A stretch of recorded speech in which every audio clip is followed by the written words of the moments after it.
Épître de Paul aux Romains, chapitre 4. Que dirons-nous donc? Qu'Abraham, notre père, a obtenu selon la chair. Si Abraham a été justifié par les œuvres, il a sujet de se glorifier, mais non devant Dieu. Car que dit l'Écriture? Abraham crut à Dieu, et cela lui fut imputé à justice. Or, à celui qui fait une œuvre, le salaire est imputé, non comme une grâce, mais comme une chose due. Et à celui qui ne fait point d'œuvre, mais qui croit en celui qui justifie l'impie, sa foi lui est imputée à justice. De même, David exprime le bonheur de l'homme à qui Dieu impute la justice sans les œuvres. Heureux ceux dont les iniquités sont pardonnées et dont les péchés sont couverts. Heureux l'homme à qui le Seigneur n'impute pas son péché. Ce bonheur n'est-il que pour les circoncis, ou est-il également pour les incirconcis? Car nous disons que la foi fut imputée à justice à Abraham. Comment donc lui fut-elle imputée? Était-ce après ou avant sa circoncision? Il n'était pas encore circoncis, il était incirconcis. Et il reçut le signe de la circoncision comme sceau de la justice, qu'il avait obtenu par la foi quand il était incirconcis, afin d'être le père de tous les incirconcis qui croient pour que la justice leur fût aussi imputée. Et le père des circoncis, qui ne sont pas seulement circoncis, mais encore qui marchent sur les traces de la foi de notre père Abraham quand il était incirconcis.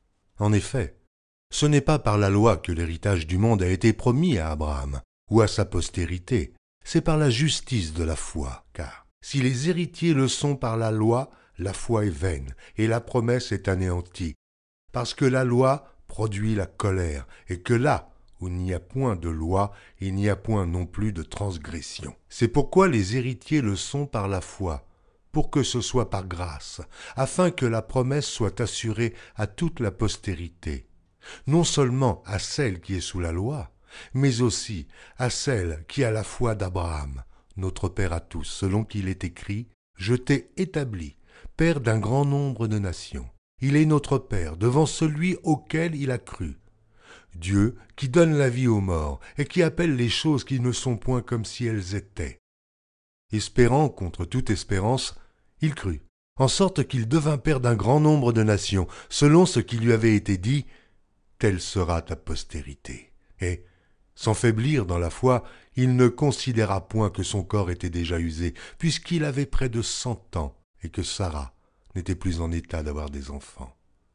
Il ne douta point, par incrédulité au sujet de la promesse de Dieu, mais il fut fortifié par la foi, donnant gloire à Dieu, et ayant la pleine conviction que ce qu'il promet, il peut aussi l'accomplir. C'est pourquoi cela lui fut imputé à justice.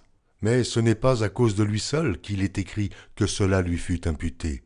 C'est encore à cause de nous, à qui cela sera imputé, à nous, qui croyons en celui qui a ressuscité des morts, Jésus notre Seigneur, lequel a été livré pour nos offenses et est ressuscité pour notre justification.